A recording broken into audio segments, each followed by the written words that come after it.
Hi everyone, this is Thai Chef with the first episode of Gourmet Guardian. Today we're going to be looking at the ball of dough. So I know that seems like a simple recipe and there's really not much to it, but dough actually can be quite complicated for the person who doesn't know very much about it. Now, if we look at the dough recipe here, it's just 3 ingredients: water, flour, and butter. And anyone who knows anything about baking will know that this looks suspiciously like pie dough. Now you can see we have another option here that we're going to look at later for cookie dough that'll build into other recipes we'll look at. But for now we're just doing the normal ball of dough. So with pie dough especially, one thing that's really important when making it in real life is the temperature.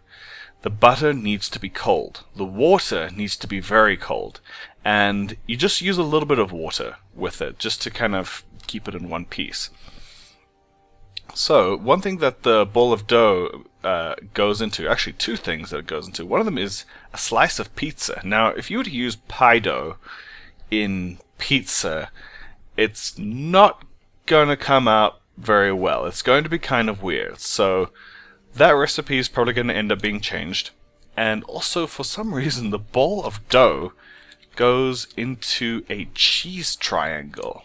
So I don't know if I'm missing something here, but I don't think that's right. Maybe someone who knows more about this area of food can explain it, but it doesn't make a whole lot of sense to me.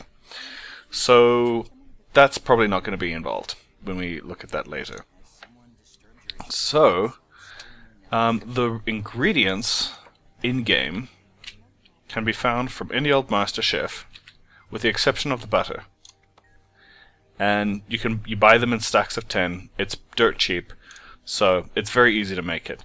The butter you can just get from the Black Lion Trading Company, and it's even listed in one of the top demanded items. So there you have it, also dirt cheap. Just go get it there. Or if you want, you can go out fighting bandits or the little rat guys, the Skrit, and they'll sometimes drop packs that have butter, but for the amount of time you'd spend doing that, you may as well just buy it in the trading company. In real life, I mean, it's just water, butter, and flour, so you can just get that stuff at the store and just get the water from your tap. And speaking of flour, by the way, it's story time. Well, a few years ago, I bought a bag of all-purpose flour, and I left it in the pantry for like a couple months. And I'd used it, but I wasn't able to use the whole thing because I was just a college student and didn't have the time. I guess, I'm not sure about this, you might need to look it up, but I guess bags of flour will come just with like weevil eggs that end up just being like destroyed, in the cooking process, and so they're harmless, and I mean, it's not going to kill you or anything. But if the bag of flour gets left out for a long time, then those eggs will hatch, and then you've got weevils everywhere. Needless to say, my roommates were not impressed. There were weevils on everything, and they go everywhere, and they just breed like rabbits. So a friend of mine, an engineer, actually recommended trying out taking the bag of flour after you buy it and freezing it. And the reason for that was it would make it so that the eggs would not be viable, and that you wouldn't get an outbreak of weevils like I had at my old place. And so I tried it, and at this new place I'm living at, I threw the flour in the freezer, and there were no weevils. I mean, we've left it out, we've had it for quite a while, and it's been perfectly fine. So far as I'm concerned, it's a good thing to do. Just chuck it in the freezer, leave it in there for like a day or so, and it'll be great. But enough of that.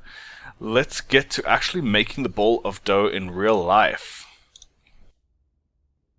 I took 2.5 cups of all-purpose flour. If you can get pastry flour, it would be better. 8 ounces or 226 grams of butter, and 1/4 of a cup of water. Now normally, making pie dough can be a bit labor intensive for the uninitiated, where you have to cut up the butter and work it in slowly by hand into the flour. I decided to cheat here and just do the job with a food processor. After pulsing the food processor, your flour should look like this, with the butter fully incorporated. If the food processor left large chunks of butter, just use your hands to incorporate the rest. After you add the water, it may appear that it isn't enough for the recipe, but it'll be fine. Remember, the water must be ice cold. Start kneading the dough and work it into a ball of dough. Once the water is evenly distributed, the dough will come together. If the dough isn't coming together after a few minutes, add more water, but only by the teaspoon. If your dough gets too wet, it'll be a nightmare to roll out. Here's what I ended up doing with the dough. I rolled it out and made a little meat pie with a ramekin. This dough recipe didn't include any salt or sugar, making it very basic. For later recipes, I'll probably add either sugar or salt, depending on the final product. If you take another 2 minutes, you can make an average looking dough look and taste better.